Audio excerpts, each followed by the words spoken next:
email there in the chat if you have any questions. Definitely reach out to him. I'm now happy to pass it over to Mariss. Mariss Mednis is the VP Content and Product Technology at Media Analytics, for Nielsen. He's going to present to you today about using AI and ML to predict future audiences. I will turn it over to you. Yeah, thank you so much. Thank you all for joining me today. Let me share my screen here. Get that started. All right, I'll make this a little bigger for everyone. All right, fantastic. Yeah, thanks again, Marie, for the introduction. What I'll try to walk through today for the group is an applied example of machine learning. And in general, I want to touch upon myself briefly, talk about the problem or problems we're looking to solve, a solution that we have, talk about what's next for us and some of the challenges we've seen along the way in getting there. So a little bit about myself to get started. If you look on LinkedIn, you'll see this lovely picture of myself and my title as General Manager of Nielsen Riza, and you might say, oh, I thought it was pronounced Riza or Riza, and you still might not know what I'm talking about. A little bit of history. The company, our little startup Riza, was acquired now a little over 4 years ago, and this might also help answer why you're like, oh, I didn't realize Nielsen had an office in Pittsburgh. This is our office in Shadyside, sadly closed for the last year because of the pandemic, but hopefully reopening at some point this year. But you'll notice in the introduction and on the previous slide that I have another title, VP of Content, Product and Technology as part of the Media Analytics group at Nielsen, and that's going to be my focus today. You're always welcome to reach out about Riza questions if you're curious or interested, but the bulk of my time and the bulk of today's presentation will be on our content, product, and technology initiatives. It may be more interesting for me to talk about my two sons and their interest or hobby in cactus collecting. I often say cactuses. They correct me, and with cacti. We have a lovely little shop in Shadyside that we go to, Synthesis, all the time, it seems, to collect more cacti to our growing garden of cacti in our house. Others may find it more interesting for me to spend time talking about our two hypoallergenic Siberian cats today. But I think both of those are for a different presentation. And today we're at Beyond Big Data. So let's go beyond big data. So first off, I want to kind of introduce the market problem that we have for those that may be less familiar with this particular industry. At the root of it, we are looking to help content programmers better determine how much content is worth for them. And here's just a couple of headlines to kind of provide some context to the conversation. You know, this really wasn't a big problem until, you know, the last few years or so. I think probably most, if not everyone that's part of our presentation today consumes some video content somehow. Maybe it's not traditional television anymore. Maybe it's streaming. You know, maybe you're not watching on TV, you're watching on your computer or your phone or your tablet. But I think it's rare to find people out there that aren't consuming video in some way. And, you know, 10, 15, 20 years ago, that consumption was pretty consistent, and the approach to kind of get new content out there was, you know, a company like NBC would invest a bunch of money in a new show and they'd put it out there and it would succeed or fail. And they did enough of these and had enough successes and were able to be, you know, profitable and productive in this approach. But you know, if you look at the landscape now, it's, I think, again, most folks have a general sense of, you know, there are the Netflixes and now the Disney Pluses, and on cable, you know, if you're NBC, it's not just NBC, you've got CNBC and MSNBC, and you've got Now Peacock is a streaming service, so this this ability to distribute content or video programming is considerably more complicated. And then with that, the decisions around licensing that content can also become more challenging because, looking at these headlines, we're talking about millions and in some cases billions of dollars in decisions to be made. This isn't just a domestic question, it's relevant internationally. Content easily travels across borders. And I like this example from a few years ago where, there was a show in the US forever that was canceled that happened to be the #1 show in France. And when making decisions around what shows to acquire or what shows to invest in, often it isn't as simple as just looking at your kind of domestic viewership, whether it's in the US or in another country. This question of whether to kind of renew or invest in programming is something that these publishers and distributors need to make all the time, and it's a big decision because it's potentially an opportunity missed if they renew a show that underperforms, or in certain scenarios, and this is kind of one of my favorite ones, if you do cancel a show, perhaps one of your competitors or someone else decides to revive that show, and there may be a second life for that program in a different distribution approach or just a different network, and could be successful there. And then when we look at the last year, where it's been in some cases difficult and in others impossible to develop new programming, the ability to acquire and license existing programming has been raised dramatically. So these are some of the questions that we see out there and we see our customers asking and needing help with, and hopefully this helps kind of set the stage and set the context for our conversation today. So in terms of a solution, and I use the word rather than the here purposefully, these are multi-million and multi-billion-dollar decisions, and with that, you should have an expectation that quite a bit of time and care should be made in making those decisions. So I don't want to profess that the solution that I'll be providing here is comprehensive and the only approach, but I do feel like it is in many cases the most valuable approach to helping answer a lot of those questions. So first, I want to introduce the Nielsen company to folks that may be less familiar with it. For younger folks, especially that maybe don't watch traditional television, they often are less familiar with the Nielsen brand. Older folks like myself, usually I can say, Nielsen TV ratings, and then the light bulb goes off, and people are like, oh, I know who you're talking about. So Nielsen's history really goes back, over 70 years. I think this picture is a great kind of example of what maybe people traditionally think of as Nielsen. It's like, oh, these kind of old school guys that are kind of measuring what people watch on TV.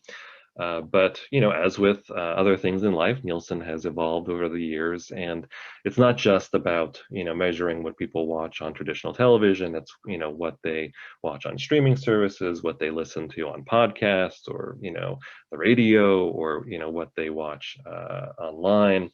And Nielsen's big competitive advantage over these many years is something that was thought of as quite old-fashioned a few years ago, but now in many cases feels particularly valuable. It's this concept of investing in a panel, which is essentially identifying and recruiting a group of individuals that's representative of a larger set of individuals, and then essentially having them opt in to this measurement environment, and then using these individuals to help better model and represent a larger group. And at the core of this belief is Nielsen saying that more data, by definition, isn't necessarily helpful. What you always want is more useful data. And Nielsen continues to invest in this panel approach because we continue to believe that what you want is more useful data to help you answer questions. So here's just a little bit of background on Nielsen. Then there's this other company that Nielsen acquired, Gracenote, again, about 4 years ago, similar to Ryza. And I was less familiar with Gracenote, and I think it has less widespread brand knowledge out there. For those that are really into music, they may be familiar with Gracenote. For those in newer automobiles, they may be surprised now to learn that that little symbol in their car is the Gracenote logo. Gracenote also tracks a lot of metadata for video and sports, and it's the video part that I want to really focus on today. These Gracenote IDs, or TMS IDs as they call them, are really the kind of fundamental building block in the industry in terms of how to identify programs across different networks, different distribution mechanisms. And the example that I often like to give that people may be familiar with is the show that has since ended, The Good Place, which was originally an NBC broadcast show, but then was able to, you could watch it on Netflix, you could distribute it on Peacock, and it's a great example of how a single show, you need to be able to track that particular show across different areas and then be able to learn how people interact with that show and how you can have that consistent view across different platforms. So hopefully it starts to feel a little bit when we talk about what Nielsen does, what Gracenote can do, that there's a lot of possibility at the intersection of what people are watching and really understanding who those people are, and then really understanding the thing that they're watching, having a comprehensive understanding of all the characteristics of that particular piece of video. And we talk about this as investing in this media knowledge graph and the potential around various insights when you look at that intersection of data. And what I want to really lean on today is our new product that's in beta now called Audience Predict. And kind of hearkening back to my introduction where I talked about, okay, we have all these questions that we need to answer. What is the most fundamental piece of information that can be helpful for people in making these decisions? And we feel strongly that the foundational component is being able to understand your future audience. If you could predict how many people on your distribution platform, on your network, how many will watch that particular piece of programming, that could really, really help you understand, your negotiating position. It could help you understand whether you should invest in that program or cancel it. And maybe there's a show that was canceled by another network out there.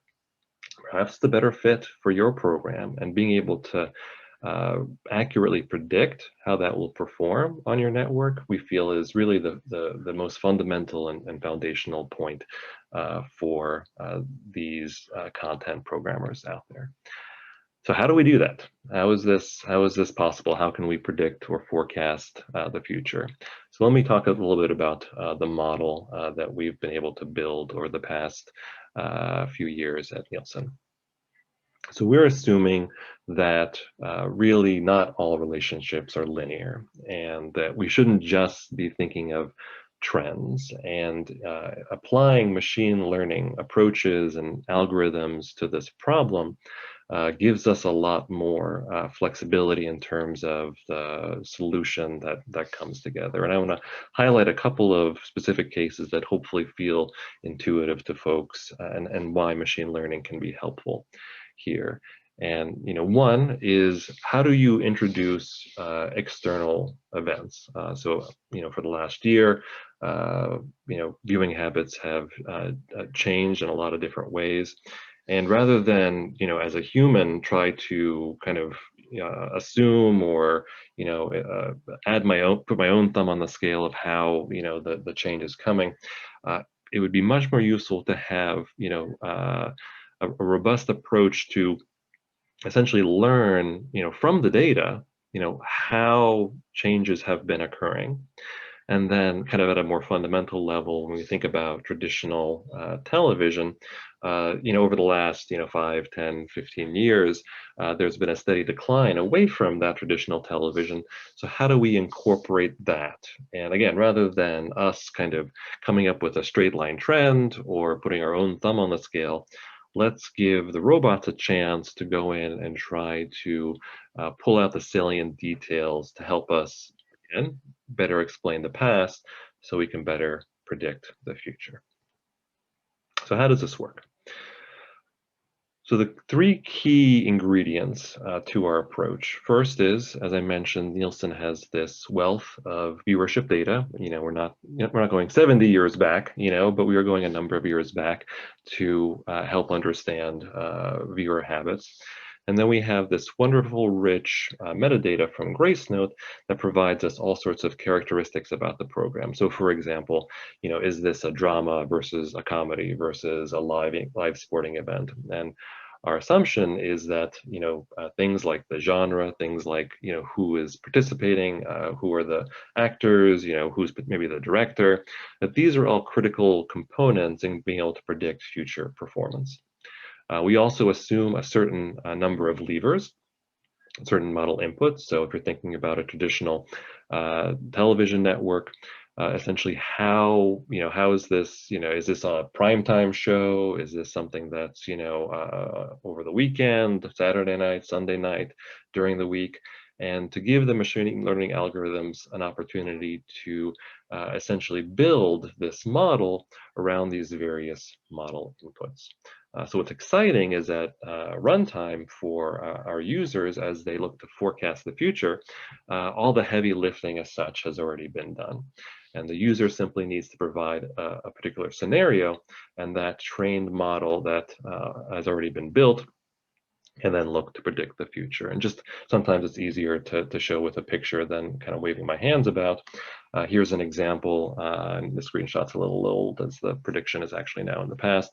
But it gives you a sense of what a user can do with a tool like this, where it can specify a particular program that perhaps is going into syndication, something that maybe they want to continue to invest in, understand a particular prediction range, and day of the week, weekday, weekend, time of day, and then audience predict can predict the future viewership for that particular program.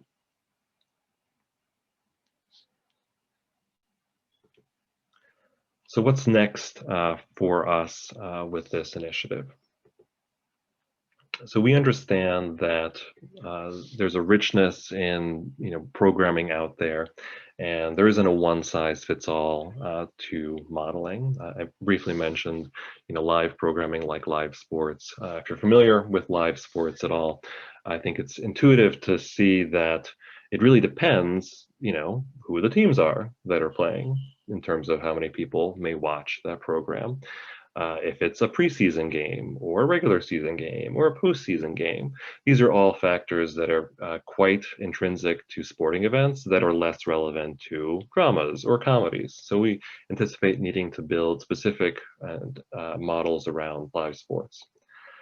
We also assume that streaming consumption is going to behave different than your traditional television consumption.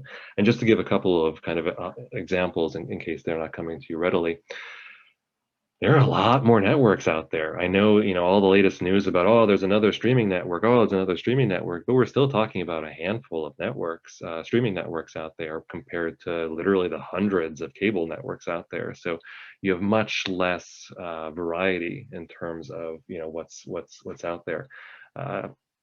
There's less history.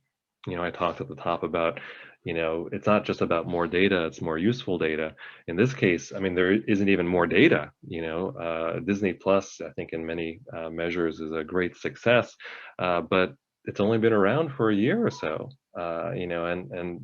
With less history, with less useful history, you have less ability to really train these models effectively. And even the levers, that we talked about before, where if you're looking to, talk about scheduling an exciting new program on NBC. There is no scheduling on Netflix. There is no, the scheduling is like, okay, when are we releasing this? That's it. there's no every Thursday or every Friday. So it's some of the different questions you need to ask, and we're excited about the future around this, because we do feel like there's a lot of opportunity across these various areas. We also understand that these are hard problems, and we're looking to take some time to tackle them. And just kind of reflecting on some of the challenges we've already had and how we're looking to kind of help our future initiatives, I think most fundamentally, is what we're doing any better than educated guessing?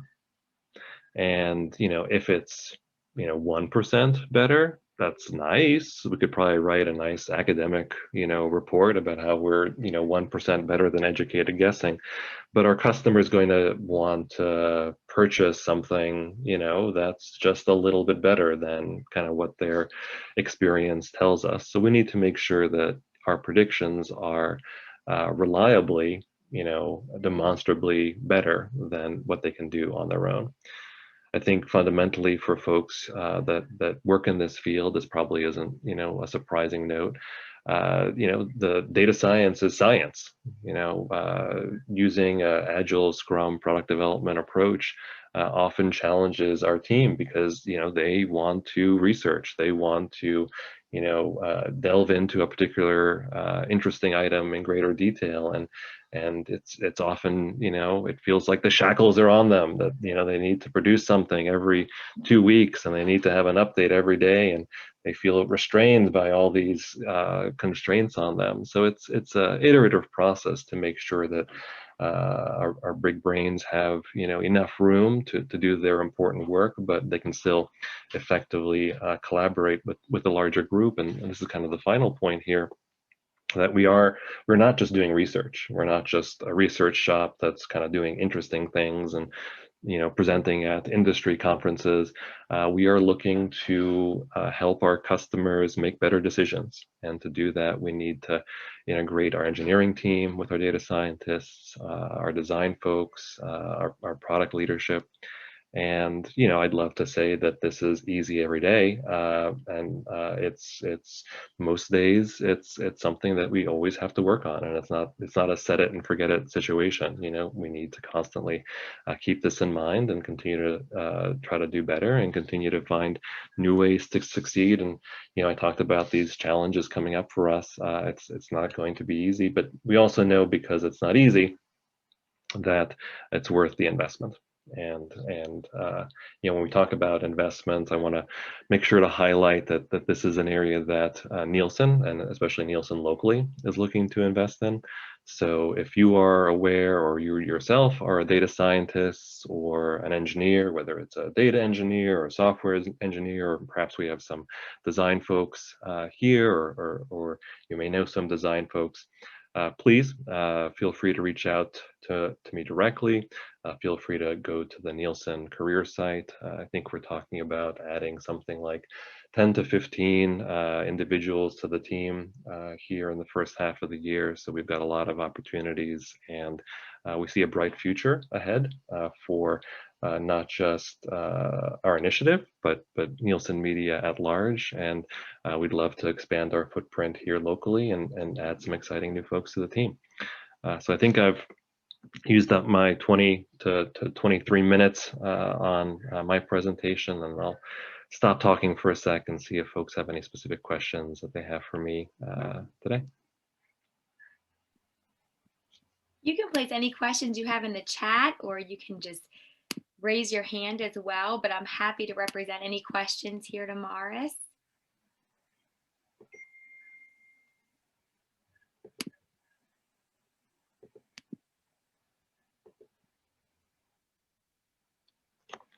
I'm even people still coming in to see you. A lot more in the waiting room. This last slide is the most important one, so as long as I see that one. That's right.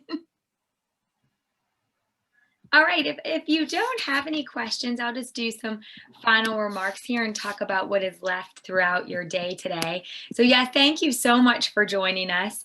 I'll also put Mariss's email address over here in the chat too, so that you can always reach out to him if you have any other questions just easily. Oh, wait, there is a question in the chat. Let me grab that first. Do customers ask why the math produced the results that they did? Every time.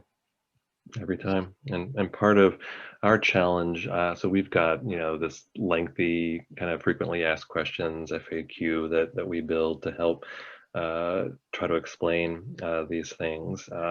And it's sometimes a trick question because the robots are kind of figuring it out themselves. So we can't say definitively why the robots made a particular choice, but we can at least allude to kind of our learnings about the types of factors involved, and hope to build some confidence with our customers around kind of what the kind of key elements might be, even if we can't tell them what the robots are thinking because we don't talk robot.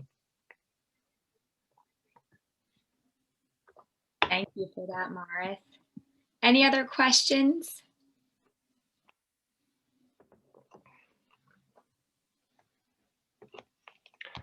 I've got a challenging name. I'll just put it in the chat myself. So Thank you. Save you from getting the right number of S's in my name. It's often. Well, thank you so much, Mariss, and thank you for everyone for attending today's session. From 11 to 12 today, please join our sponsors in the technology showcase. I popped some things over there in chat, but DQE Communications will be presenting on SDWAN for your business. Jester will feature a presentation from Ben Town of Sigma Resources. Ben is the lead developer of blockchain-backed databases and registries and a currently non-blockchain web app for simplifying COVID-19 vaccine appointment scheduling, which is really essential. Click will present on enabling SAP analytics with Click data integration, and Risk Logic Incorporated will be in their session room to answer questions about their breakout session presentations. Our other sponsors will be in their booths to connect with you and answer your questions, and we will have general networking in the networking room. You may access any of these sessions by using Sched.